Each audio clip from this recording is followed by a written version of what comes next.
বিসমিল্লাহির রহমানির রহিম আলহামদুলিল্লাহি রাব্বিল আলামিন ওয়াসসালাতু ওয়াসসালামু আলা আশরাফিল আমবিয়া ওয়াল মুরসালিন নবিয়িনা মুহাম্মাদিন ওয়া আলা আলিহি ওয়া আসহাবিহি আজমাইন ওয়া বা'দ। আলহামদুলিল্লাহ, আজকে আমাদের দার্সের বাকি অংশ ইনশাআল্লাহ আমরা সমাপ্ত করার আশা রাখি। আজকে আমরা আল কাওয়াইদুল আরবা, শাইখুল ইসলাম মাহমুদ বিন আব্দুল ওয়াহাব রাহমাতুল্লাহি আলাইহির আল কাওয়াইদুল আরবা চারটি নীতি। এই চারটি নীতির মধ্যে আমরা আগে বলেছিলাম চারটি নীতি হচ্ছে তাওহীদকে কীভাবে সংরক্ষণ করতে হয়, তাওহীদকে কীভাবে বুঝতে হয়, তাওহীদ কীভাবে নষ্ট না হয়, এভাবে চারটি নীতি দিয়েছেন যাতে করে প্রত্যেকটি মানুষ তার তাওহীদের সাথে মিলিয়ে দেখবে যে আসলে আমার তাওহীদ ঠিক আছে কি না। যখন দেখবে যে কোনোটাতে ব্যতিক্রম হচ্ছে, কোনোটাতে মুশরিকদের সাথে তার সাদৃশ্য হয়ে যাচ্ছে, তখন সে বুঝতে পারে তাওহীদের মধ্যে তার সমস্যা হচ্ছে, তার তাওহীদের মধ্যে ছেদ পড়ে যাচ্ছে, তাওহীদ থেকে বাঁচাতে হবে। তখন সে অবশ্যই সাবধান হবে এবং তাওহীদ ছেড়ে তাওহীদের দিকে ফিরে আসবে, শিরক ছেড়ে দিবে। তো আজকে আমরা এই চতুর্থ নীতিটাকে পড়ব। আমরা এর আগে তিনটা নীতি পড়েছি। তিনটে নীতি আমাদের কাছে অবশ্যই মুখস্থ থাকার কথা। এক নম্বর হচ্ছে রসুলের যুগে যারা শিরিক করতো তারা রুবুবিয়তের স্বীকৃতি দিত, কিন্তু উলুহিয়তের মধ্যে রুবুবিয়তের বেশিরভাগ যেগুলি ওয়াদাহ প্রকাশ্য রুবুবিয়তের অংশ স্বীকৃতি দিত, কিন্তু উলুহিয়তের অনেক অংশে তারা মেনে নিত না।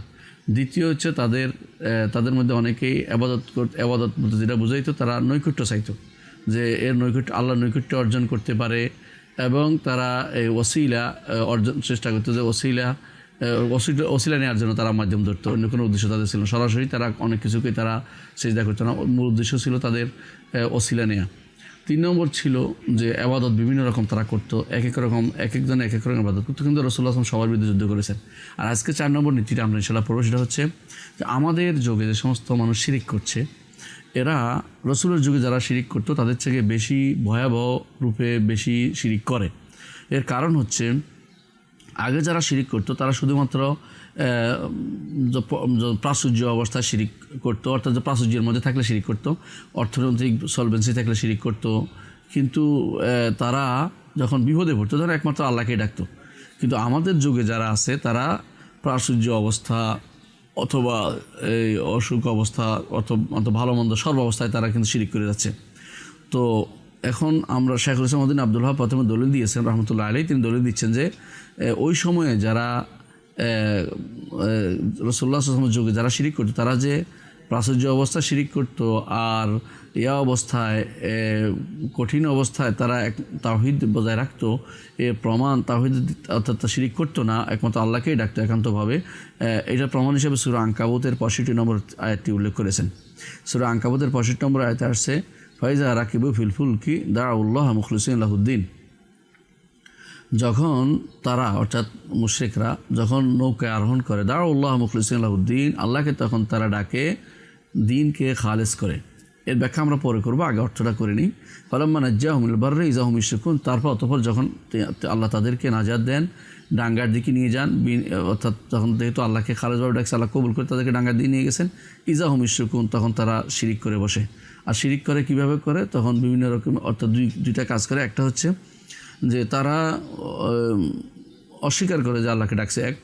দ্বিতীয়ত তারা ভুলে যায় যে আল্লাহকে তারা কঠিনভাবে ডাকছিল, এটাও ভুলে যায়। 3 নম্বর হচ্ছে তারা তখন এই কাজটি, তার নাজাতের কাজটিকে, তাদেরকে নাজাত দিয়েছে, তারা বিভিন্ন উপলক্ষের দিকে বা বিভিন্ন উপায়, বিভিন্ন অবলম্বনের দিকে সম্পৃক্ত করে।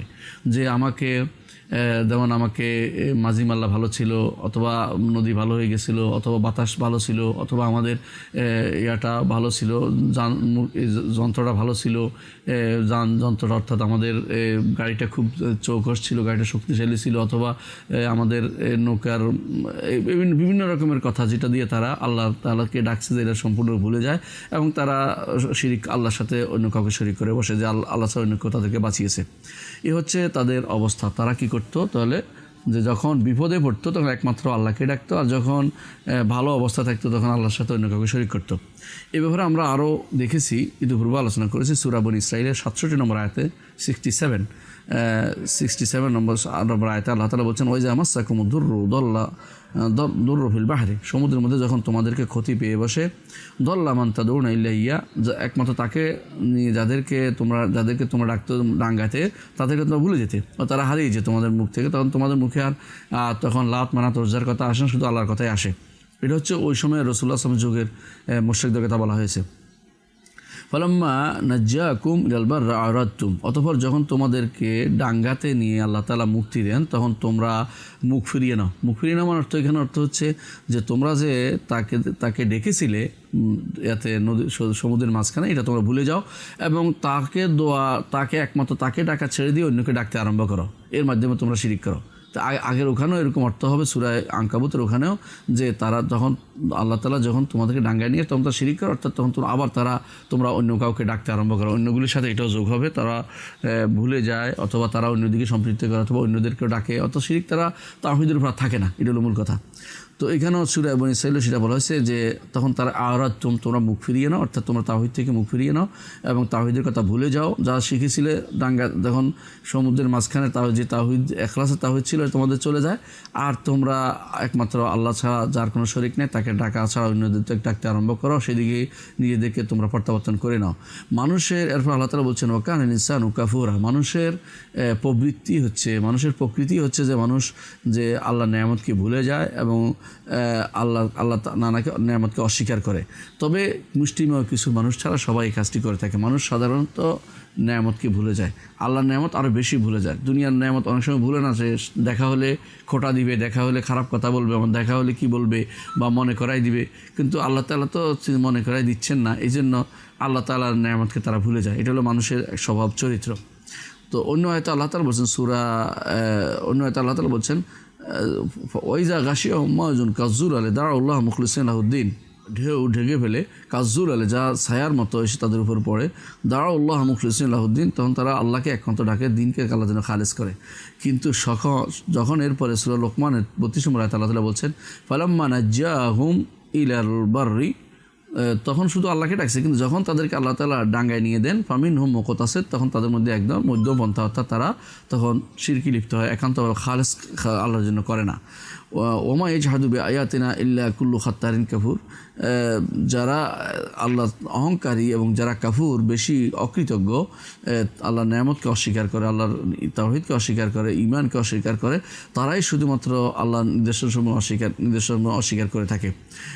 সূরা লোকমান 32 নম্বর আয়াতে একই কথা বলা হয়েছে। অনুরূপভাবে সূরা আনকাবুতের 65 নম্বর আয়াতে আল্লাহ তাআলা এটা বলেছেন, আমরা উপরে এটা আলোচনা করেছি। এর অর্থ হচ্ছে যে কোরআনে কারীমের বিভিন্ন জায়গাতে আল্লাহ তাআলা এই মানবীয় চরিত্রের কথা উল্লেখ করেছেন এবং বলছেন যে আরবের লোকেরা, বিশেষ করে রাসূলুল্লাহ সাল্লাল্লাহু আলাইহি ওয়াসাল্লামের যুগে যারা শিরিক করতো, তারা যখন বিপদে পড়তো তখন আল্লাহকে ডাকতো, আর যখন আরামে থাকতো তখন আল্লাহ ছাড়া অন্যদের সাথে আল্লাহকে শরীক করতো।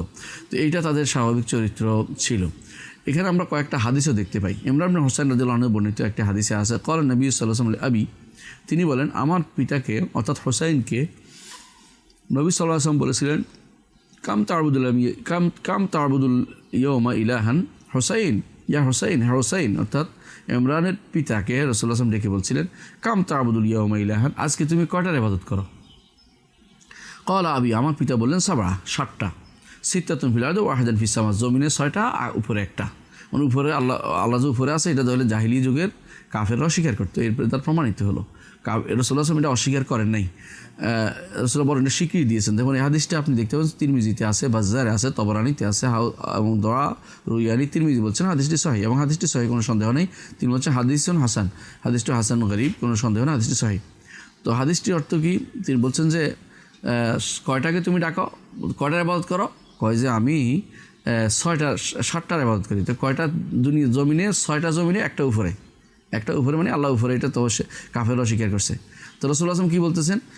ফাআইয়ুহুম তাউদ্দু লিরাগবাতিকা ওয়া রাহবাতিকা, তুমি কাকে তোমার চাওয়া পাওয়ার জন্য, ভয়ের জন্য, আগ্রহের জন্য, ভয় ভীতির জন্য কাকে নির্ধারণ করো? ক্বালা আল্লাযী ফিস সামা, যিনি উপরে রয়েছেন। আল্লাহু আকবার। অর্থাৎ একটা কাফেরও আল্লাহকে উপরে স্বীকৃতি দিয়েছে। এই জন্য রাসূলুল্লাহ সাল্লাল্লাহু আলাইহি ওয়াসাল্লাম এটা প্রয়োজন মনে করেন নাই যে কাউকে বলবেন যে তোমরা আল্লাহকে উপরে এটা স্বীকৃতি দাও কিনা, অতীত জিজ্ঞাসা করেন না। হ্যাঁ, যখন অনারব কোনো নারীকে ঈমান তার পরীক্ষা করার জন্য রাসূল কিন্তু ঠিক প্রশ্ন করেছেন, আইন আল্লাহ প্রশ্ন করেছেন। অনারব নারী বলেছিল আল্লাহ ফিস সামা, আল্লাহ উপরে। অন্য বর্ণনায় আসছে তিনি আল্লাহ উপরে সেটা বলেছেন, অর্থাৎ রব্বি ফিস সামা, আমার রব উপরে বলেছেন। এর অর্থ হচ্ছে উপরে থাকা, এটা একটা আল্লাহ উপরে, এটা মানুষের ফিতরি বিষয়, স্বাভাবিক বিষয়, কাফেরও এটা অস্বীকার করতো না। তারপর রাসূলুল্লাহ সাল্লাল্লাহু আলাইহি ওয়াসাল্লাম বলেন ইয়া হুসাইন, হে হুসাইন, আমা ইন্নাকা লাউ আসলামতা আল্লামতুকা কালিমাতাইন তানফাআনিকা, হোসেন তুমি যদি ইসলাম গ্রহণ করো তোমাকে 2টি কালেমা শিক্ষা দেবো যা তোমাকে উপকার করবে। তারপর হোসেন রাদিয়াল্লাহু আনহু তিনি পরে ইসলাম গ্রহণ করেছেন। পরে তিনি রাদিয়াল্লাহু আনহু তিনি তখন বলি, ইয়া রাসূলুল্লাহ আল্লিমনি আল কালিমাতাইন আল্লাতাইনি ওয়া'আদতানি, যে 2টি কালেমার ওয়াদা আপনি আমাকে করেছেন যে শিখাবেন, 2টি আমাকে শিক্ষা দেন। ফাকালা রাসূলুল্লাহ সাল্লাল্লাহু আলাইহি ওয়াসাল্লাম তখন তাকে শিক্ষা দিলেন, কুল আল্লাহুম্মা আলহিমনি রুশদি ওয়া'আযনি মিন শাররি নাফসি, আল্লাহ আমাকে আমার প্রত্যেক কাজে রুশদ যেটা ভালো যেটা এটা আমাকে আপনি ইলহাম করুন যেন আমি সেটা গ্রহণ করতে পারি। ইলহাম অর্থ হচ্ছে আমার অন্তরে ঢেলে দিন যাতে আমি এটা গ্রহণ করতে পারি। ওয়া'আযনি মিন শাররি নাফসি, আমাকে আমার অন্তরের যে ক্ষতিকর দিক আছে তা থেকে আমাকে বাঁচিয়ে দিন। এটা আমরা সবাই দোয়াটা সবসময় করবেন ইনশাআল্লাহ। আল্লাহুম্মা আলহিমনি রুশদি ওয়া'আযনি মিন শাররি নাফসি, এটা মুখস্থ রাখবেন, সবসময় করবেন প্রত্যেকটি মানুষের। এটা রাসূলুল্লাহ সাল্লাল্লাহু আলাইহি ওয়াসাল্লাম তাকে শিক্ষা দিয়েছিলেন। তো এর অর্থ হচ্ছে আমরা বুঝতে পারছি যে ইমরান ইবনে হুসাইন রাদিয়াল্লাহু আনহু তিনিও উপরে একজন নিচে 6 জনের ইবাদত করতেন। তো উপরের একজন আল্লাহর ইবাদত করতেন এবং রাসূল স্বীকার করেছেন রাসূলের কাছে যখন বিপদ হয়, যখন আগ্রহ হয় কোনো কিছু জন্য, তখন কিন্তু উপরে যিনি আছেন তাকেই ডাকে, অর্থাৎ আল্লাহকে তিনি ডাকতেন। তাহলে বোঝা গেল যে মুশরিকরা, আরবের মুশরিকরা যখন ভালো অবস্থা থাকতো তারা শিরিক করতো, তখন তারা মূর্তিকে ডাকতো, পাথর ডাকতো, গাছকে ডাকতো, বিভিন্ন রকমের, এমনকি কখনো কোনো অলি আল্লাহদেরও ডাকতো। আর যখন তারা বিপদে পড়তো, তখন ধ্বংসের দ্বার প্রান্তে পৌঁছে যেত, তখন কাউকে ডাকতো না, মূর্তি, পাথর, গাছ এগুলি কাউকে, মানুষ, প্রাণী, কোনো জীবজন্তু অথবা অলি আল্লাহ কাউকে ডাকতো না। ওই নামে ইয়াদউন আল্লাহ, তখন একমাত্র আল্লাহকেই ডাকতো, আল্লাহ সুবহানাহু ডাকতো। কারণ তারা বুঝতে পারতো যে তখন তাদের কেউ বাঁচাতে পারতো না, তাদের বিবেক অতটুকু তাদের তখন ছিল যে আল্লাহ তাআলাই তাদেরকে শুধুমাত্র বাঁচাতে পারবে। কিন্তু বর্তমান সময়ে এই বিবেকটাও সাধারণ মানুষেরগুলি নাই। তারা কি করে, তারা বিপদেও আল্লাহকে ডাকে এবং ভালো অবস্থায়, বিপদেও আল্লাহকে ডাকে না, ভালো অবস্থায় আল্লাহকে ডাকে না, অথবা বিপদেও আল্লাহকে ডাকে তার সাথে অন্যকেও ডাকে, ভালো অবস্থায় আল্লাহকে ডাকে অন্যকে ডাকে, অর্থাৎ সর্বাবস্থায় তারা শিরিক করে থাকে। তো বিপদে যে যারা উদ্ধার করতে পারে না, তাহলে ভালো অবস্থায় তাদেরকে কেন ডাকা হবে? যারা উদ্ধার করতে পারে না। এই জন্য কোরআনে কারিমে আল্লাহ তাআলা বারবার এটা উল্লেখ করেছেন যে তোমাদেরকে তারা কি উল্লেখ করতে পারে, তারা কি বাঁচাতে পারে, তোমাদের তার ক্ষতি বা তোমাদের কোনো উপকার করতে পারে, তোমাদের কেউ কি এই অবস্থা থেকে মুক্তি দিতে পারে? আম্মা ইউজিবুল মুত্তারা ইযা দাআউ ইয়াকশিফুস সুআ ইয়াজআলুকুম খুলাফাল আরদ, কে তোমাকে বাঁচাবে বিপদে পড়লে? তোমরা যখন বিপদে পড়ো, কঠিন অবস্থা থাকো, তখন তোমরা যখন ডাকো, আল্লাহ ছাড়া কেউ তো উদ্ধার করতে পারে না, তো কেন তোমরা আল্লাহকে ছাড়া অন্যকে ডাকো? বারবার কোরআনে কারিমে আল্লাহ তাআলা এটা তুলে ধরেছেন। তো এ দ্বারা বোঝা গেল যে এইটা মানুষের স্বভাব চরিত্রের মধ্যে থাকা উচিত, বিবেকে থাকা উচিত, বিবেক দংশন করা উচিত যে আমি কেন খারাপ অবস্থা, যদি আল্লাহ ছাড়া কেউ আমাকে উদ্ধার করতে না পারে, তাহলে ভালো অবস্থা আল্লাহ ছাড়া কেউ আমাকে উদ্ধার করতে পারবে না, এটাও স্বাভাবিক, কেন আমি তাকে ডাকবো? তো সেটার উপরে ভিত্তি করে আমরা এখনও বলবো ভালো মন্দ কোনো অবস্থাতে, যেহেতু আপনাকে আল্লাহ ছাড়া কেউ উদ্ধার করতে পারে না, আপনার কোনো ভালো মন্দ করতে পারে না, এটাই স্বীকার করতে হবে আপনাকে। মরা মানুষ কিছু করতে পারে না, তো সেই জন্য আপনাকে অথবা অনুপস্থিত মানুষও কিছু করতে পারে না, এবং যার ক্ষমতা নেই সেও কিছু, উপস্থিত ক্ষমতা নেই সেও কিছু করতে পারে না। তো এদেরকে ডাকা অর্থ হচ্ছে আপনি শিরিক করছেন, এটা ডাকতে পারেন না আপনি। এই জন্য আমরা একটা ঘটনা উল্লেখ করি, ইবনে কাসির রাহমাতুল্লাহ আলাইহি বর্ণনা করেছেন যে যখন রাসূলুল্লাহ সাল্লাল্লাহু আলাইহি ওয়াসাল্লাম মক্কা বিজয় করলেন, তখন ইকরামা বিন আবি জাহল, আবু জাহলের ছেলে ইকরামা, তিনি রাসূলুল্লাহ সাল্লাল্লাহু আলাইহি ওয়াসাল্লাম থেকে পালিয়ে কোথায় গেলেন? তিনি চিন্তা করলেন যে তিনি হাবশাতে যাবেন, হাবশাতে চলে যাবেন, সেখানে তার বন্ধু বান্ধব আছে, ব্যবসার সময় সেখানে থাকবেন, কারণ মক্কা তো তার জন্য এখন আর থাকার উপযোগী না, কারণ মক্কা মুহাম্মদ সাল্লাল্লাহু আলাইহি ওয়াসাল্লাম দখল করে নিয়েছেন। এই জন্য তিনি পালাতে আরম্ভ করলেন, সমুদ্রে উঠলেন। এমন সময় সমুদ্রের মধ্যে ভীষণ আকারে বাতাস প্রবাহিত হলো। তখন সবাই বলতে লাগলো যে এখন তোমাদেরকে আল্লাহ ব্যতীত যাদেরকে তোমরা ডাকাও সেগুলি কোনো উপকার করতে পারবে না, তোমরা সব একমাত্র আল্লাহকেই ডাকো। এই কথা শুনে ইকরামা তখন তার মনের ভিতরে উদয় হলো যে আল্লাহ শপথ করে বলছি, যদি এই সময়ে আল্লাহ ব্যতীত কেউ আমার উপকার করতে না পারে, তাহলে ডাঙ্গাতেও সে আল্লাহ ব্যতীত কেউ আমার উপকার করতে পারবে না। আমি এখান থেকে বেঁচে গেলেও যে অত ভালো অবস্থায় যখন আমি ডাঙ্গাতেও, সেখানেও আল্লাহ ব্যতীত কেউ উপকার করতে পারে না, এটা আমি অবশ্যই এখন আমার বিশ্বাসে আসছে। তখন তিনি বলেন, আল্লাহুম্মা, এ আল্লাহ, লাকা আলাইয়া আহদুন, আমার উপর আপনার অঙ্গীকার রয়ে গেল, আপনার একটা অঙ্গীকার থেকে গেল, এটা আপনার সাথে অঙ্গীকার করলাম, যদি আপনি এই অবস্থা থেকে আমাকে বের করেন তো অবশ্যই আমি যাব এবং মুহাম্মদ সাল্লাল্লাহু আলাইহি ওয়াসাল্লামের হাতে হাত রেখে আমি ইসলাম গ্রহণ করব। আমি অবশ্যই তাকে পাবো দয়াদ্র, এবং অবশ্যই তাকে পাবো যে আমার প্রতি তিনি অত্যন্ত দয়ালু, অতিশয় দয়ালু, আমি তাকে পাবো। তো এইটা করে তিনি শেষ পর্যন্ত সমুদ্রে ডুবে যায় নাই, এরা বেঁচে গেল। তখন তিনি ফিরে আসলেন, তিনি আর হাবশাতে না গিয়ে রাসূলুল্লাহ সাল্লাল্লাহু আলাইহি ওয়াসাল্লাম ফিরে আসলেন এবং ইসলাম গ্রহণ করলেন এবং তার ইসলাম সুন্দর হয়েছিল এবং তিনি এরপরে যুদ্ধ করেছেন। আপনারা জানেন তিনি ইসলামের এরপরে বড় ধরনের যোদ্ধা ছিলেন। এই কিসা আলহামদুলিল্লাহ আবু দাউদ বর্ণনা করেছেন, নাসাই বর্ণনা করেছেন, আবু ইয়ালা বর্ণনা করেছেন, তাবরানী বর্ণনা করেছেন, হাকিম বর্ণনা করেছেন, বাইহাকি বর্ণনা করেছেন, ইবনে হিশাম বর্ণনা করেছেন এবং এটা সহিহ সুনান নাসাইতে শেখুল আলবানী সহিহ হিসেবে বর্ণনা করেছেন, উল্লেখ করেছেন। এর অর্থ হচ্ছে যে তখনকার সময় মানুষের যাদের বিবেক ছিল তারা বুঝতে পারছিল শেষের দিকে যে আল্লাহ আমাকে বিপদে আল্লাহই আমাকে বিপদে উদ্ধার করবেন, সে আল্লাহ আমাকে ডাঙ্গাতেও ভালো অবস্থাতে উদ্ধার করবে, অন্যকে আমি কেন ডাকবো। তারা তখন শিরক থেকে মুক্ত হয়ে গিয়েছিল। কিন্তু বর্তমান সময়ের যে সমস্ত শিরিক তারা করে, বিশেষ করে আমাদের দেশে যারা কবর পূজা করে, মাজার পূজা করে, পীর পূজা করে, অথবা ওলি আল্লাহদের ডাকে, গাউস কুতুব এবং আবদালদের ডাকে, বিভিন্ন বিপদে পড়ে তাদের ডাকতে থাকে বদর অথবা শাহফরান, শাহজালাল বা এই জাতীয় লোকদেরকে ডাকে, অথবা শাহ অলিউল্লাহ, শাহ গারিবুল্লাহ অথবা এই জাতীয় অনেকের নাম, আমানত শাহ নাম ধরে ডাকতে থাকে। এরা সম্পূর্ণরূপে শিরকে লিপ্ত রয়েছে এবং এদের ঈমান চলে গেছে। এরা হজ করে থাকে, হজ বাতিল হয়ে গেছে, নামাজ পড়লে নামাজ বাতিল হয়ে গেছে, এরা চিরস্থায়ী কাফের হয়ে যাবে যদি না ফিরে আসে ঈমানের দিকে, আবার তওবা করে এবং আর কোনোদিন ফিরে না যায়। আবার যদি শিরিক করে আবার ঈমান নষ্ট হয়ে যাবে এবং পূর্ববর্তী সমস্ত আমল তাদের বিনষ্ট হয়ে যায়, কারণ শিরিক করলে সমস্ত আমল বিনষ্ট হয়ে যায়।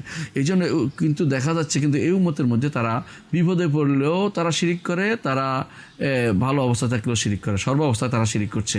কারণ বিপদে পড়লে তারা দেখুন মাঝিরা তখন ডাকতে থাকে, বদর করে ডাকে। আমাদের সাহিত্যের মধ্যে আমরা এটা পড়েছি। ঠিক অনুরূপভাবে এখনও আপনারা অনেক জায়গাতে পাবেন তারা বিভিন্নভাবে বর্ণনা করতেছে। ওই সময় তারা একান্ত তারা আল্লাহকে ছাড়া অন্য কেউ তারা ডাকছে। অর্থাৎ বর্তমান সময়ের মুশরিকরা আগেকার মুশরিকের চেয়ে বহুগুণ বেশি শিরিক করে থাকে। এটাই হচ্ছে শাইখুল ইসলাম মুহাম্মদ বিন আব্দুল ওয়াহাব রাহমাতুল্লাহ এটা বোঝাতে চেয়েছেন। এই বিষয়টি সম্পর্কে আমাদের ইমাম শেখ শানকিতি রহমতুল্লাহ আলাইহি বলেছেন যে ইন্নাল্লাহ যাম্মাল কুফার ওয়া আতাবাহুম, আল্লাহ তাআলা কাফিরদেরকে তিনি নিন্দা করলেন এবং তাদেরকে তিরস্কার করলেন যে তোমরা বিপদ আপদের সময় তোমরা তো একমাত্র আল্লাহকেই ডাকো, যাতে তোমাদেরকে একান্তভাবে ইবাদত তার জন্য খালেস করো এবং কোনো কিছু আল্লাহ ছাড়া অন্য কাউকে দাও না। কিন্তু যখন তোমরা নিরাপত্তায় চলে আসো, তোমাদের কোনো বিপদ থেকে তোমরা বেঁচে যাও, তখন তোমরা এগুলিকে আল্লাহর হকের সাথে তোমরা কেন অন্যকে সংযুক্ত করে দাও? আল্লাহর হককে অন্যকে কেন দাও? এটা তোমাদের জন্য অবশ্যই দেওয়া উচিত নয়। এটা হচ্ছে আয়াতের ব্যাখ্যা। কিন্তু আমরা এখন কি দেখতে পাচ্ছি? আমরা দেখতে পাচ্ছি যে বেশিরভাগ মানুষই এই বর্তমান সময়ে বিপদ আপদও শিরিক করে এবং ভালো অবস্থা তো শিরিক করে যাচ্ছে। তো এখানে যে ইবাদতটা এখানে বলা হয়েছে যে ইবাদত করে তারা, এই ইবাদত কিন্তু সব রকমের ইবাদতকে বোঝানো হয়েছে। এখানে কিন্তু কোরআনে কারিমের শব্দ হচ্ছে দল্লামান তাদউনা ইল্লা ইয়া, ডাকো, অর্থাৎ আহ্বান করা। আহ্বান করা ইবাদত এটাও শিরিক। যদি বিপদে আপদে যদি কোনো তোমাদেরকে বাঁচাতে না পারে, তোমাদেরকে আল্লাহ ছাড়া কেউ বাঁচাতে না পারে, ভালো অবস্থায় তোমাদেরকে কেউ বাঁচাতে পারবে না। সুতরাং বিপদ আপদেও তোমাদের বিশ্বাস থাকা উচিত যে আল্লাহ বাঁচাবে, আরও ভালো অবস্থাতেও আল্লাহ বাঁচাবে, অন্য কাউকে তোমরা কোনোভাবে ডাকতে পারবে না। এটার অর্থ এই নয় যে বিপদ আপদে যদি কোনো তারা বাঁচাই দিত, মুশরিকরা বাঁচাই দিতে হলে মুশরিকদের ইলাহরা বাঁচাই দিতে হলে ইলাহদের ডাকা যায়, এরকম না। এর অর্থ হচ্ছে আরবের মুশরিকরা শিরিক একটু কম ছিল, আমাদের যারা মুশরিকরা আর একটু বেশি শিরিক করে থাকে, এটা বোঝানোর উদ্দেশ্য।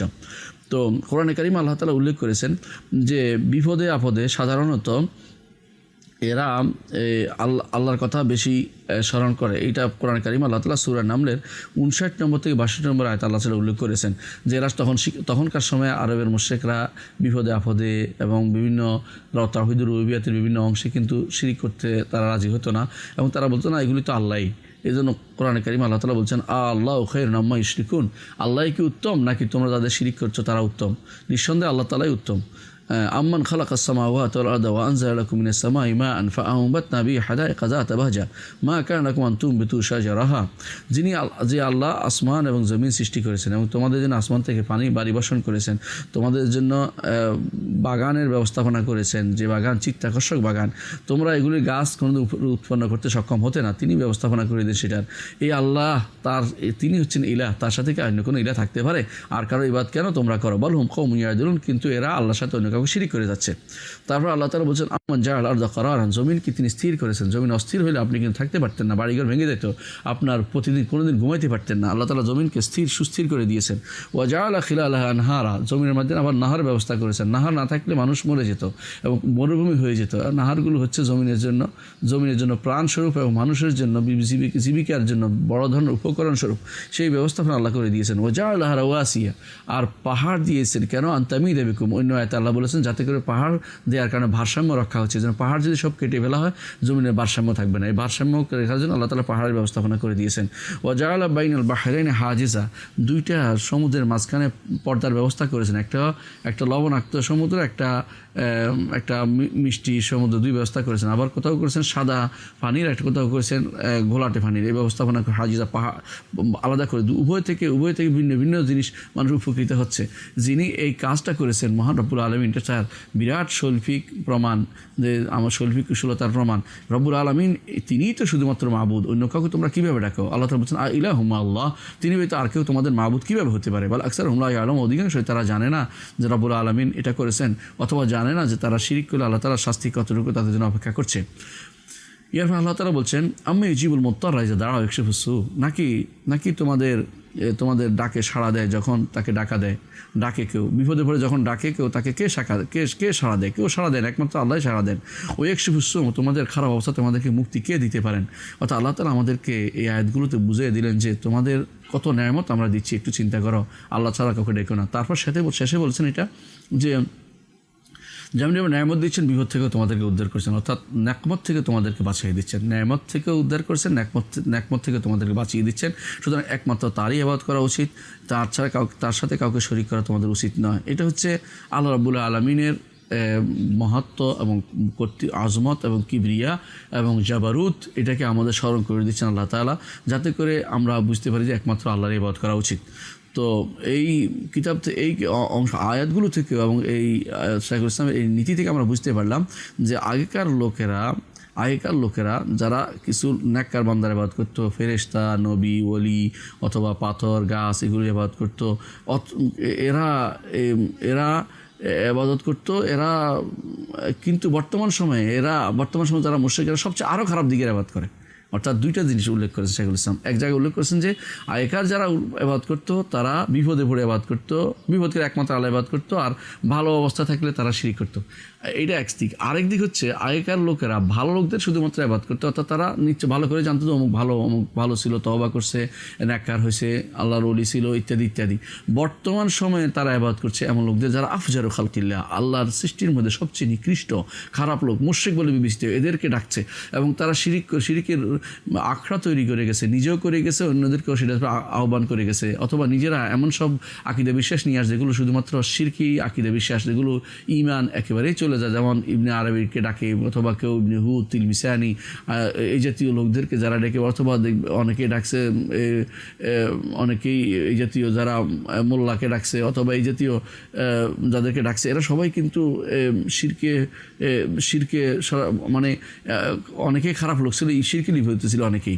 কিন্তু তারপরে বর্তমান সময়ে তারা দুই দিক থেকে শিরক করে। একটা হচ্ছে তারা ভালো মন্দ উভয়স্থ শিরক করে, একটা হচ্ছে তারা শুধু ভালোকে ডাকে না, খারাপকেও ডাকছে। তারা খারাপদেরকেও মনে করছে যে এরা তাদের নিকট বড় কিছু। এই জন্য কেউ ডাকতেছে আত্মা, কুতুবের কথা বিশ্বাস করতেছে, কুতুব উদ্ধার করতে পারে, কেউ বলতেছে গাউস উদ্ধার করতে পারে, গাউসুস সাকালাইন বলতেছে, গাউসে আজম বলতেছে, এই জাতীয় শব্দ উল্লেখ করছে। কেউ যারা নামাজ সলাত আদায় করে না, কোনো দিন সওম আদায় করে না, কোনো জিনা, বেবিচার, ফাহেসা, কোনো সমকামিতা কোনটা থেকে তারা বিরত হয় না, কিন্তু তাদেরকে তারা অলি মনে করে বসে আছে। এরকম অনেক কিছু আপনারা দেখতে পাবেন। জামে কারামাতুল আউলিয়া গ্রন্থের মধ্যে দেখবেন যে অমুক তিনি সালাত আদায় করতো না, অমুক তিনি ওই গরুর সাথে তিনি জিনা করছে, ওই গাদার সাথে জিনা করছে, নাউজুবিল্লাহ। অমুকে অজু সালাত আদায় করতো না, খুতবা দাঁড়িয়ে বড় ধরনের বায়ু ছাড়তার বলতে কেমন ছাড়লাম, নাউজুবিল্লাহ। আবার অমুক অলি আল্লাহ ছিল, তিনি কোনোদিন নামাজ পড়তো না। অমুক অলি আল্লাহ ছিল, তিনি বাচ্চাদের পিছনে দৌড়াইতেন, বাচ্চাদের সাথে তিনি আকাম করে বেড়াতেন। অমুক অলি আল্লাহ ছিলেন, তিনি সমকামিতা করতেন। অমুক অলি আল্লাহ ছিলেন, তিনি অমুকের স্ত্রীর সাথে, তার মুরিদের স্ত্রীর সাথে তার সম্পর্ক, এই জাতীয় কথা হচ্ছে অলি আল্লাহদের কারামত হিসেবে উল্লেখ করেছে। বুঝতে পারছেন যে কত নিকৃষ্টতম বিবেক হলে মানুষ এদেরকে ডাকে দেখতে পারে। এরা শিরকের কত নিচু পর্যায়ে চলে গেছে আপনাকে খেয়াল করেছেন? বর্তমান সময়ে যারা এই সমস্ত কবরগুলো আছে, অমুক শাহ, তেল শাহ, ডাল শাহ, সাইল শাহ, উল্টা শাহ, ভাবটা শাহ, কত শাহ আপনি দেখতে পাবেন। আশেপাশে ঘুরে দেখেন আপনার আশেপাশে, এবং এমনকি ওই যে ঢাকা শহরের মাঝখানে একটা আছে, গুলিস্তানের মাঝখানে অমুক শাহ, গোলাপ শাহ, অথবা দেখবেন শাহর কোনো অভাব নাই। এই জাতীয় শাহগুলো সবগুলি হয়তো ভালো করে আপনি তাদের জীবনী ভালো করে খেয়াল করেন, দেখবেন যে তারা কিছুই ছিল না, ল্যাংটা ঘুরে বেড়াইতো, অথবা ওই হায়দার আলীর মতো হয়তো দেখবেন যে সালাগা গায়ে দিয়ে হাঁটতো। এরা দেখবেন যে অনেক সময় তারা একটা তালার লাগাইতো, কেউ বা এই গায়ের মধ্যে বিভিন্ন রকমের খারাপ মেখে বেড়াইতো, কেউ বা হুক্কা খাইতো, কেউ বা নামাজ পড়তো না, পাগলের মতো ঘুরে বেড়াইতো। এদের পিছিয়ে পিছিয়ে মানুষ আসছে। এরা মরার পর এগুলি তখন হয়ে গেছে, মাজার হয়ে গেছে, অলি আল্লাহ হয়ে গেছে, এবং এদেরকে তখন মানুষ ডাকতে আরম্ভ করে দিয়েছে। তাহলে বোঝা গেল সবচেয়ে নিকৃষ্টতম যে সমস্ত আল্লাহর সৃষ্টি আছে, এদেরকে যারা এইভাবে ডাকছে এরা হচ্ছে এই যুগে এসে ঢুকছে। আগেকার কাফেররাও এদেরকে ডাকতো না। বর্তমান সময় দেখবেন অনেকে হাল্লাজে ডাকছে, সেগুলো কাট্টা কাফের। অনেকে ইবনে আরবি ডাকছে, অনেকে রেফারি ডাকছে, বাদাবি ডাকছে। এদের মধ্যে কেউ যে ইমানদার ছিল না, এটা কোনো ইমানদার ছিল না, এতে কোনো সন্দেহ নাই। কেউ এদের মধ্যে ইমানদার ছিল না, আবার কেউ ইমানদার থাকলেও তারা পথভ্রষ্ট লোক ছিল, কেউ ছিল পথভ্রষ্ট। কেউ তাদের কবরকে ডাকছে, তাদেরকে ডাকছে না। অর্থাৎ তখনকার সময়ে আগেকার মুশরিকদের চেয়ে এদের শিরিক আরেক দিক থেকে আরও বেশি মারাত্মক আকার ধারণ করেছে। তাহলে বোঝা গেল যে আরবের মুশরিকদের যে অবস্থা, তাদের চেয়ে এই বর্তমান সময়ের মুশরিকরা দুই দিক থেকে খারাপ অবস্থায় আছে। একটা হচ্ছে, আবারও বলছি, একটা হচ্ছে তারা আরবের মুশরিকরা বিপদে পড়লে আল্লাহকে একমাত্র রাখতো, তারা বিপদে পড়লেও শিরিক করে। আর বর্তমান সময়ে আরবের মুশরিকরা শুধুমাত্র আল্লাহর ওলিদের, সত্যিকার ন্যাক বান্দাদেরকেই শুধুমাত্র ডেকে শিরিক করেছে। বর্তমান সময়ে ন্যাক বদ এবং সবচেয়ে নিকৃষ্ট আল্লাহর সৃষ্টি ওদেরকে ডেকেও শিরিক করতেছে। উভয় ধরনের শিরিক তাদের মধ্যে রয়েছে। এই বিষয়টি আপনারা হাঁটলে রাস্তায় ঘাটে সহ প্রত্যেক জায়গাতে আপনি দেখতে পাবেন। আপনার বিশেষ করে চট্টগ্রাম থেকে শুরু করে যদি সিলেট পর্যন্ত যান, এই রোড পুরোটার মধ্যে আপনি শুধু শিরিক এবং শিরিকের আখড়া দেখতে পাবেন। এবং ঢাকা শহরের কত জায়গাতে শিরিক আছে তার রাস্তার কোনো শেষ নাই। কোনো গ্রাম আছে যার নামই হচ্ছে যেমন অমুক পীর অমুকপুর, মানে পীরের নাম ছাড়া যদি নাম নেওয়া হয় সেখানে তাদেরকে চার্জ করা হয়, কেন পীর নাম বলেন না, এরকম অবস্থা তৈরি করা হয়। এটা আপনি দেখতে পাচ্ছেন। বিশেষ করে আপনি কুমিল্লাতে মুরাদনগর পীর কাশিমপুর নামে একটা গ্রামে আছে 5 পীরের জায়গা, ওখানে 10 পীর, ওখানে আছে 23 পীর, কোথাও আছে 400 পীর, কোথাও 40 পীর, এরকম জায়গা আপনি ব্রাহ্মণবাড়িয়াতে বা বিভিন্ন জায়গাতে এরকম ভুরি শিরকের আখড়া আপনি দেখতে পাবেন। কোথাও পানি পূজা হচ্ছে, অমুকের পুকুরের পানি খেয়ে বলছে সব মানুষ। অত বুঝতে পারছেন তারা শিরকের যে ন্যূনতম বিবেক খরচ করার মতো অবস্থা তাদের নাই। আর মুশরিকরা তো কিছু বিবেক খরচ করে তাদের এই বিবেকটাও চলে গেছে। নাউযুবিল্লাহি মিন যালিক। এখন একটি কথা আপনি বলতে পারেন যে তারা তো ইবাদত করতো, আমরা তো ডাকি। ওরে ভাই, তারা ডাকতো, কারণ আল্লাহ তাআলা কোরআনে কারীম বলছেন দাল্লা মান তাদউনা ইল্লা ইয়াহ, যে তারা যাদেরকে তোমরা ডাকো তারা হারিয়ে যায়, অর্থাৎ তাদেরকে ডাকা হতো। এবং আল্লাহ তাআলা বলছেন দাউল্লাহ মুখলিসিন লাহুদ্দিন, তারা একমাত্র আল্লাহকেই ডাকতো। অর্থাৎ দোয়া যে ইবাদত, এটা তারা আপনারা ভুলে যাচ্ছেন কেন? দোয়াটা তো ইবাদত, আল্লাহকে ছাড়া অন্য কাউকে আহ্বান করাটা ইবাদত। হ্যাঁ, আহ্বান আর নেদা এক জিনিস না। আপনি যখন ডাকেন কাউকে যে এই ভাই শোনো, এটা আলাদা কথা। কিন্তু ডাকে যখন কোনো কিছু পাওয়ার জন্য অথবা তাকে সন্তুষ্ট করে, তার অনুপস্থিত কাউকে সন্তুষ্ট করার জন্য, তখন সেটা শিরকে পরিণত হয়। এটা বোঝার জন্য আপনাকে দুইটা জিনিস জানাবে। একটা হচ্ছে ইবাদত দুই প্রকার, একটা হচ্ছে ইবাদতের ইবাদত, দোয়া দুই প্রকার, একটা দোয়ার ইবাদত, ইবাদতের দোয়া, একটা হচ্ছে চাওয়ার দোয়া। অর্থাৎ আপনি কখনো আল্লাহকে খুশি করার জন্য শুধু ইবাদত করে যাচ্ছেন, এটাও দোয়া, এটাও দোয়া। অর্থাৎ আপনি যখন বলছেন ইহদিনাস সিরাতাল মুস্তাকিম, তখন এটা হচ্ছে দোয়া মাসআলা, তা আপনি চাচ্ছেন। আর যখন বলছেন আর রহমানির রহিম মালিকি ইয়াউমিদ্দিন, এটা হচ্ছে দোয়া ইবাদতের মাধ্যমে আপনি চাচ্ছেন। আল্লাহকে দুইভাবে চাওয়া যায়, আল্লাহর কাছে দুইভাবে চাওয়া যায়। শুধু ইবাদত করে আপনি আল্লাহকে খুশি করলেন, এটাও একটা চাওয়া। আবার আল্লাহর ইবাদতের মাঝখানে অথবা শুধু ইবাদত শুধু চাইলেন, আল্লাহুম্মা বলে চাইলেন, এটাও আল্লাহ তাআলাকে আহ্বান করা। তো আল্লাহর দোয়া আল্লাহকে দুইভাবে ডাকতে পারেন। এই জন্য কোরআনে কারীমে আল্লাহ তাআলা উল্লেখ করেছেন যে যেই ইবাদত একমাত্র আল্লাহর জন্য ছাড়া কাউকে কোনোভাবেই যে দোয়া আল্লাহ ছাড়া কারোর জন্যও করা যায় না, সেটা হচ্ছে ইবাদত। অর্থাৎ এই ইবাদতের দোয়ার কোনো অংশ কেউ কোনোদিন পেতে পারে না। এর প্রমাণ হচ্ছে সূরা গাফিরের 60 নম্বর আয়াতে আল্লাহ তাআলা বলছেন ওয়াকাল রাব্বুকুম উদউনি আস্তাজিব লাকুম, আর তোমাদের রব বলেছেন আমাকে ডাকো, আমি তোমার ডাকে সাড়া দেব। নিশ্চয়ই যারা আমার ইবাদত থেকে ইবাদত করতে অহংকার করে, জাহান্নামে তারা অবশ্যই নিকৃষ্টভাবে প্রবেশ করবে। তো আমাকে ডাকো এর অর্থ হচ্ছে একমাত্র আমার ইবাদত করো, কারণ এর পরের আয়াতে বলছে যারা আমার ইবাদতে অহংকার করে তারা আমার ইবাদতে, তাহলে আগেরটা দোয়া, পরের অংশে এই দোয়াকে ইবাদত বলে আমাদেরকে আল্লাহ নিজেই তাফসীর করে বুঝিয়ে দিয়েছেন। সূরা গাফিরের 60 নম্বর আয়াতের প্রথম অংশ, দ্বিতীয় অংশ প্রথম অংশের ব্যাখ্যা করতেছেন। প্রথম অংশ বলছে যে তোমরা আল্লাহ একমাত্র তোমরা রব, তোমাদের রব বলছেন যে একমাত্র তাকেই ডাকো। শেষে বলছেন যারা ডাকবে না, অহংকার করবে, ইবাদত করবে না, আমার ইবাদত অহংকার করবে, অর্থাৎ যেহেতু দোয়াটা ইবাদত, সেজন্য ইবাদত বলা হয়েছে, যে ইবাদত অহংকার করবে তাদেরকে তিনি কঠিন শাস্তি দেবেন, নিকৃষ্ট তাদেরকে অপমানজনক শাস্তি দিবেন। তো এ দ্বারা বোঝা গেল যে এই দোয়া কোনো ইবাদত আল্লাহ ছাড়া অন্য কারোর জন্য করা যাবে না। কোনো ইবাদত আল্লাহর জন্য করাটা হচ্ছে ইবাদত, এবং কোনো ইবাদত আল্লাহর জন্য করাটা হচ্ছে, কোনো দোয়া আল্লাহর জন্য করাটা হচ্ছে দোয়ার মাধ্যমে, ইবাদতের মাধ্যমে দোয়া করা যায়। এবং যখন আপনি বললেন কোরআন তেলাওয়াত, এটাও একটা কোরআন তেলাওয়াত করলেন কিন্তু চাইলেন না, কিছু শুধু কোরআন তেলাওয়াত করে গেলেন, এটা কিন্তু দোয়া ইবাদত, এবং কিন্তু এটা হচ্ছে ইবাদতের মাধ্যমে আল্লাহর কাছে চাওয়া, ইবাদতের মাধ্যমে আল্লাহর কাছে চাওয়া। দ্বিতীয় আয়াতে সূরা আনআমের 162 নম্বর আয়াতে আল্লাহ তাআলা একই কথা উল্লেখ করেছেন। আল্লাহ তাআলা বলছেন, কুল ইন্না সলাতি ওয়া নুসুকি ওয়া মাহইয়া ওয়া মামাতি লিল্লাহি রাব্বিল আলামিন, বলুন আমার সলাত, আমার কোরবানি, আমার জীবন মরণ একমাত্র আল্লাহর জন্য, লা শারীকা লাহু, তার কোনো শরীক নেই। অর্থাৎ এগুলো কিন্তু সলাত, ইবাদত, বোঝা গেল এগুলি হচ্ছে দোয়া, এগুলিতে কোনো শরীক করা যাবে না। ওয়াযালিকা উমিরতু আন আউয়াল মুসলিমিন, এগুলি করতে আমাকে নির্দেশ দেওয়া হয়েছে, আমি প্রথম মুসলিম। অর্থাৎ এই প্রথম মুসলিম হতে আল্লাহ রাসূলকে নির্দেশ, সবাই যেন আমরা প্রথম মুসলিম হই, ওয়ান আউয়াল মুসলিমিন আমরা যেন বলি। এই জন্য আল্লাহ যত রকমের ইবাদত আছে সবগুলি দোয়া, সবগুলি দোয়া। তো এগুলি দিয়ে আল্লাহ ছাড়া কারোর জন্য এগুলি কোনো কিছু যেমন দেওয়া যায় না। আরেকটা জিনিস আছে যে দোয়া ইবাদত অন্য কিছু করে শুধু দোয়া করতে আছে আল্লাহর কাছে, আল্লাহুম্মা রব্বি করে দোয়া বলছি, এগুলিও কিন্তু এটা বলা হয় দোয়াউল মাসআলা, চাওয়ার দোয়া। এগুলি চাওয়ার দোয়া। এই চাওয়ার দোয়া শুধুমাত্র কখন করা হয়, যে শুধুমাত্র তখনই চাইতে পারে যখন উপকার করার জন্য, অথবা ক্ষতি নিরোধ করার জন্য, অথবা প্রয়োজন পূরণের জন্য। এইটা মনে রাখতে হবে যে এটার মধ্যে ওই ব্যক্তি শুধুমাত্র এটা করতে পারে যে ব্যক্তি কাউকে ডাকছে কোনো একটা কিছু, যে ভাই আমাকে আমার হাতে কলমটা পড়ে গেছে, বা আমাকে এটা উঠিয়ে দেন, অথবা আমার কাজটা একটু করে দেন, এটা নিষিদ্ধ না। কারণ এটা তো একটা মানুষ করতে পারে, জীবিত মানুষ। 3টা শর্ত, একটা হচ্ছে, 1 নম্বর হচ্ছে যে জীবিত হতে হবে, 2 নম্বর হচ্ছে উপস্থিত হতে হবে, 3 নম্বর হচ্ছে সক্ষমতা থাকতে হবে। এই 3টি শর্ত থাকলে একজন মানুষকে আপনি বলতে পারেন যে ভাই আমার এই কাজটা করে দেন।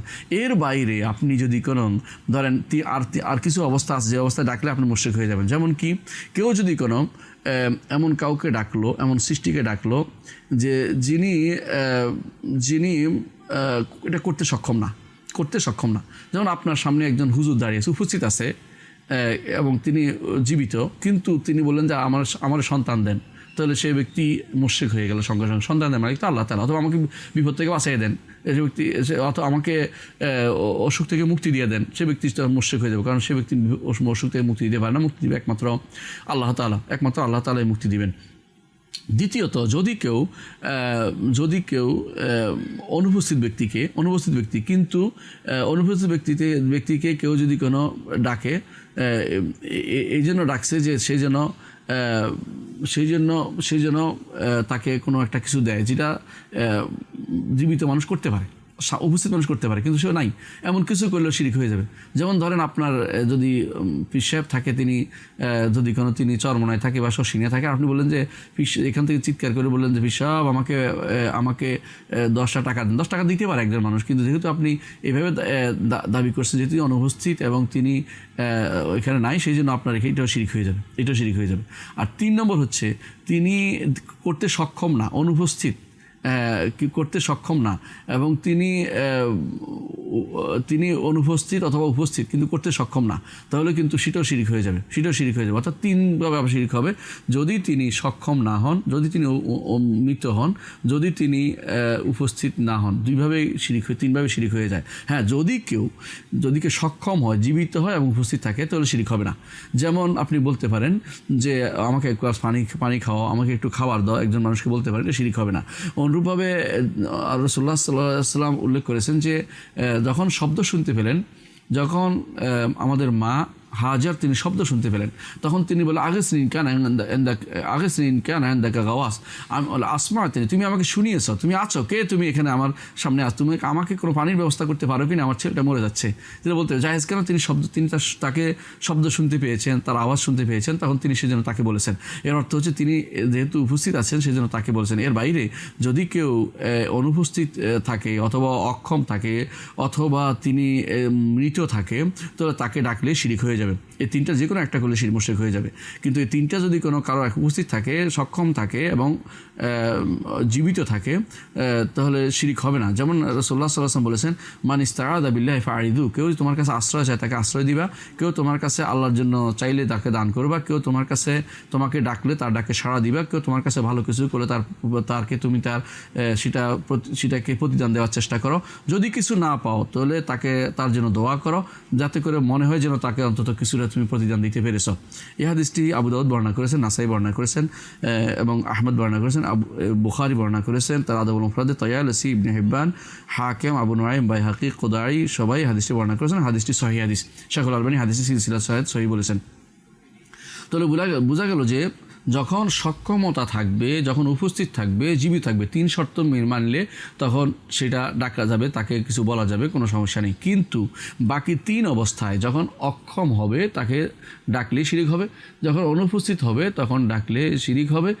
কোনো উদ্ধারকারী জিনিসের জন্য মৃত মানুষকে ডাকলেও তখন শিরিক হবে, মৃত আপনার কোনো উপকার করতে পারে না, এটা আপনাকে মনে রাখতে হবে। এই জন্য কেউ যদি ডাকে যে হ্যাঁ অমুক অলি আল্লাহ আমাকে বাঁচিয়ে দেন, অমুক অলি আল্লাহ আমার বিপদ থেকে উদ্ধার করেন, অমুক অলি আল্লাহ আমার ছেলেকে ফিরিয়ে দেন, অমুক এই জাতীয়, অথবা আমাকে সন্তান দেন, এই জাতীয় কিছু যদি কেউ ডাকে, জীবিত, মৃত, উপস্থিত, অনুপস্থিতকে অথবা অক্ষমকে এরকম ডাকলে সে মুশরিক হয়ে যাবে, কোনো সন্দেহ নেই। আল্লাহ তাআলা কোরআন কারীম বলেছেন সূরা আনআমের 17 নম্বর আয়াতে, ওয়া ইন ইয়ামসাসকা আল্লাহু বিদুররিন ফালা কাশিফা লাহু, যদি তোমাকে ডাকে তোমাকে আল্লাহ কোনো ক্ষতি তোমাকে স্পর্শ করায়, তিনি ব্যতীত কেউ সেটা উদ্ধারকারী নেই। আর তোমাকে যদি কোনো কল্যাণ দেয়, তিনি সব কিছু করতে সক্ষম। অনুরূপ আল্লাহ তাআলা সূরা আহকাফের 5 নম্বর আয়াতে বলছেন, তার চেয়ে কে ওমান আদাল্লু, তার চেয়ে কে বেশি পথভ্রষ্ট, যে ব্যক্তি আল্লাহ ছাড়া অন্য কাউকে ডাকে, কিয়ামত পর্যন্ত ডাকলেও যে ডাকে সাড়া দিবে না। তাদের ডাকে গাফেল, তাদের অমনোযোগী, অর্থাৎ একজন কবরওয়ালাকে যে সারাদিনের উপরে ডাকে কোনো লাভ হবে না। এই যে অনেকেই যায় শাহজালাল দরবারে যায়, শাহজালালকে ডাকে, অথবা শাহফরান দরবারে শাহফরানকে ডাকে, অমুক পীরের দরবারে ডাকে, কোনো দিনে তারা সাড়া দিবে না এবং তারা আপনার থেকে গাফেল। তারা উপরে কী হয়েছে কোনো খবর তারা রাখে না, কারণ কিয়ামতের দিন তারা বলবে যে আমরা তো জানতাম না, আমরা তো মৃত ছিলাম, তারা কাকে ডাকছে আমরা অস্বীকার করবে। ওই ইয়াকফুরুনা বিশিরকিকুম ওয়া ইয়াউমুল কিয়ামতি ইয়াকফুরুনা বিশিরকিকুম, আল্লাহ বলছে কিয়ামতের দিন তোমাদের শিরক অস্বীকার করবে না, আমরা জানতাম না। বাল কানু ইয়াবুদুনাল জিন, এরা তো জিনেরা ডাকতো, অর্থাৎ আমাদের না অন্য কাউকে ডাকতো। তারা সেদিন বলবে যে আমাকে ডাকা হয়নি। কোরআনে কারীমে আল্লাহ তাআলা সূরা ইউনূসের 106 এবং 7 নম্বর আয়াতে আল্লাহ তাআলা বলছেন, ওয়ালা তাদউ মিন দুনিল্লাহি মা লা ইয়ানফাউকা ওয়া লা ইয়াদুররুকা, আল্লাহ ব্যতীত যে তোমার ক্ষতি বা উপকার করতে পারেন তাকে কোনোদিন ডাকবে না। যদি তুমি ডাকো তাহলে অবশ্যই তুমি জালেমদের অন্তর্ভুক্ত হয়ে যাবে। আর যদি ওয়াইয়ামসাসকাল্লাহু বিদুররিন, যদি আল্লাহ তোমাকে কোনো ক্ষতি দিয়ে স্পর্শ করান, ফালা কাশিফা লাহু, তিনি ব্যতীত কেউ তোমাকে উদ্ধারকারী নেই। ওয়া ইন ইউরিদকা বিখাইরিন, আর যদি আল্লাহ তোমাকে কল্যাণ দিয়ে তোমার কল্যাণ চান, ফালা রাদ্দা লিফাদলিহি, আল্লাহর যে দয়া সেটাকে তার দূর পিছিয়ে ফেলার, তাকে ফেরত দেওয়ার কেউ নেই, ফেরত দেওয়ার কারো ক্ষমতা নাই। ইউসুফ বিহি মান ইয়াশা মিন ইবাদি, আল্লাহর বান্দাদের মধ্যে যাকে ইচ্ছা তিনি তার কল্যাণ দিয়ে তিনি ভূষিত করেন। আল্লাহর কাছে আমরা যেন আল্লাহর কল্যাণ পাই আমরা। ওয়াল গাফুর রহিম, তিনি দয়াশীল এবং ক্ষমাশীল এবং দয়াদ্র। অন্য আয়াতে আল্লাহ তাআলা বলছেন সূরা আনকাবুতের 41 এবং 43 নম্বর আয়াতে আল্লাহ তাআলা বলছেন, মাসালুল্লাযিনা ইত্তাখাযু মিন দুনিল্লাহি আউলিয়া, যারা আল্লাহ ছাড়া অন্য অলি গ্রহণ করে নিয়েছে, অন্য অলি আল্লাহ গ্রহণ করেছে, অর্থাৎ অলি আল্লাহকে ডাকতেছে। ইত্তাখাযু অর্থাৎ এখানে হলো গ্রহণ করে ডাকা, যাদেরকে ডাকছে ওদেরকে, কামাসাল আনকাবুত, এরা কাদের মতো, এরা হচ্ছে মাকড়সার মতো। ইত্তাখাযাত বাইতান, এটা ঘর বানাইছে মাকড়সা। আর মাকড়সার ঘরটা কীরকম, আওহানাল বুতুলা বাইতুল আনকাবুত, মাকড়সার ঘর হচ্ছে সবচেয়ে দুর্বল ঘর, অর্থাৎ এটা কোনো বাতাসও ফেলে দেয়, সব কিছু নষ্ট করে দেয়। লাউ কানু ইয়ালামুন, যদি তারা জানতো, ইন্নাল্লাহা ইয়ালামু মা তাদউনা মিন দুনিহি, সেই আল্লাহ সব জানে, তোমরা আল্লাহ ছাড়া যাদেরকে ডাকো সব আল্লাহ তাআলা জানে। ওহুল আজিজুল হাকিম, তিনি বড় পরাক্রমশালী এবং প্রজ্ঞাময়, তিনি সব কিছু করতে সক্ষম। কিন্তু তিনি সময় দিচ্ছেন, একসময় তিনি ঠিকই পাকড়াও করবেন, তিনি ছাড় দিবেন না। তিনি এখন একটু ছাড় দিচ্ছেন, হয়তো কিছুদিনের জন্য একেবারে ছেড়ে দিবেন না। ওয়াতিলকাল আমসাল নদরুবু লিন-নাস, এই উদাহরণ তিনি পেশ করেন মানুষের জন্য। ওমা ইয়াকুলু ইল্লা আলেমুন, আলেমরাই শুধু সেটা বুঝতে পারে। এই জন্য আলেম হতে হয়, যে ব্যক্তি আল কোরআনে কারীমের মাসাল বুঝে না সে ব্যক্তি আলেম না। শেখ হোসেন ইবনে তাইমিয়া রাহমাতুল্লাহ আলাইহি যদি কোরআন কারীমে কোনো নির্দিষ্টান্ত বুঝতেন না, তখন তিনি কান্নাকাটি আরম্ভ করে দিতেন, বলতেন যে আমি তো আলেমদের কাতারে নাম লেখাতে পারি না, এখনও আলেম হতে পারি নাই। তিনি কান্নাকাটি করতেন, এত বেশি কান্নাকাটি করতেন যে তার ছাত্র এটা উল্লেখ করেছেন যে আমরা আশ্চর্য হইতাম সে কেন কাঁদতেছেন এই জন্য যে আমি তো এখনও আলেমদের কাতারে নাম উঠে নাই আমার, কারণ আমি আল্লাহর মাসালটা বুঝতে পারি না, কি যেন আল্লাহ উদাহরণটা দিয়েছেন। এই জন্য বেশি করে ইলমে-দ্বীন চর্চা করতে হবে, যাতে করে শিরিক থেকে মুক্ত থাকা যায়। এবং যারা শিরিক করে তারা কোনো আলেম হতে পারে না, কারণ তারা তো এই মাসালটাই বুঝে নেয়। বস্তুত কোরআনে কারীমে আল্লাহ তাআলা যত দোয়া উল্লেখ করেছেন দোয়া দুই প্রকার, একটা দোয়া ইবাদা, দোয়া মাসআলা। দোয়া ইবাদা যেটা ইবাদতের মাধ্যমে আল্লাহকে যেটা সন্তুষ্ট করা হয়, চাওয়া হয়, সেটা আল্লাহ ছাড়া এক কিছু অন্য কারোর জন্য কোনোভাবে যাবে না। আর দোয়ার মাসালা, চাওয়ার মাসালাতে কোনো কিছুতে ইবাদত হয়ে যায় যখন উপস্থিত নয় অথবা মৃত অথবা অক্ষম এমন কিছু কাজ চাইলে সেটা শিরকে পরিণত হয়ে যায়। এই জন্য সেটা কখনো কোনোভাবেই চাওয়া যাবে না, তাদের কাছ থেকে সেটা চাওয়া যাবে না। এটা হচ্ছে আমাদের এই দার্সের শেষ অংশ। তবে শেষ যাওয়ার আগে একটা কথা বলে রাখি, আল্লাহ তাআলা উদাহরণটা দিলেন ওয়াইন আওহানাল বুয়ুত লাবাইতুল আনকাবুত, যে মাকড়সার জাল হচ্ছে, মাকড়সার ঘর হচ্ছে সবচেয়ে বেশি দুর্বল ঘর। কেন জানেন? আসলেই দুর্বল, হাত দিয়েও নষ্ট হয়, একটা কিছু ঢুকাইলে নষ্ট হয়ে যায়, এমনকি বাতাসও নষ্ট করে দেয়। মাকড়সার জালে শুধুমাত্র সবচেয়ে এর চেয়ে দুর্বল প্রাণী যারা বুঝে না তারাই শুধুমাত্র ধরা দেয়, অর্থাৎ মুশরিকরা ধরা দেয়, তাদের বিবেক আছে, তারা মাকড়সার জালে ধরা দেয় না, মানে হাত দিয়ে ঘুরে ফিরে ঠিক করে তারপর তারা চলে। তো এটার এমন যেমন আরেকটা কারণ হচ্ছে মাকড়সার ঘর হচ্ছে আসল যদি তার বাড়িঘর উদ্দেশ্য হয় তাহলে সেটা আরও খারাপ। কারণ আপনারা জানেন যে নারী মাকড়সা প্রথম যে কাজটা করে হচ্ছে স্বামীকে মেরে ফেলে, আর স্ত্রী মাকড়সা যখন সন্তানগুলি বের হয় তখন প্রথম যে কাজটা করে মাকে খেয়ে ফেলে। এর অর্থ হচ্ছে তাদের ঘর বলতে কোনো কিছু নাই, যে ঘরে মা নাই, বাপ নাই, সন্তানগুলো সারা দুনিয়া ঘুরে বেড়াচ্ছে, তাদের কোনো নাই, এগুলি হচ্ছে দুনিয়াতেই অর্থাৎ বিভ্রান্তের মতো ঘুরে বেড়াচ্ছে। ঠিক এই মুশরিকদেরকে আল্লাহ তাআলা সেরকম উদাহরণ দিয়েছেন, এরা দুনিয়াতে বিভ্রান্তির মতো ঘুরে বেড়াচ্ছেন, আল্লাহর কিতাবও তারা শোনে নাই, রাসূলের হাদিসও তারা শোনে নাই, আল্লাহর কিতাব মেনে চলে না, রাসূলের নির্দেশনা মেনে চলে না, এবং আলেমদের কথা শুনে চলে না, শিরিক করেই যাচ্ছে। যতই বলেন তারা উল্টে আপনাকে আক্রমণ করবে, খেপাবে, যারা শিরকির বিরুদ্ধে কথা বললে আপনার কেস করবে, আপনার বিরুদ্ধে লেগে যাবে, এরা সম্পূর্ণ নিকৃষ্ট জীব এরা। এই জন্য আল্লাহ তাআলা এই উদাহরণটা দিয়েছেন। এই উদাহরণটা যথার্থ এবং সবচেয়ে সুন্দর উদাহরণ। এটা যদি কোনো আমরা যদি বুঝতাম, লাউ কানু ইয়ালামুন, যদি আমরা এটা বুঝতে হয়, যেন আল্লাহ বারবার এটা বলছেন, হ্যাঁ যদি বুঝতে কেউ শিরিকটা করতো না এবং মাকড়সার মতো হতে না। আল্লাহ আমাদেরকে এই কিতাব থেকে বোঝার জ্ঞান তৌফিক দান করুন। বিশেষ করে শেখ ইসলাম আব্দুল ওয়াহাব রাহমাতুল্লাহ আলাইহির এই কিতাবুল কাওয়াইদুল আরবা যেন আমরা যথাযথভাবে বুঝি এবং আমাদের জীবনে বাস্তবায়ন করি এবং তাওহীদকে হেফাজত করি, শিরক থেকে মুক্ত থাকি। আপনাদের কাছে এই আহ্বান রাখছি, আল্লাহ যেন আমাদের বাঁচিয়ে রাখে। আমার জন্য দোয়া করবেন। আসসালামু আলাইকুম রহমতুল্লাহ বারাকাতুহু।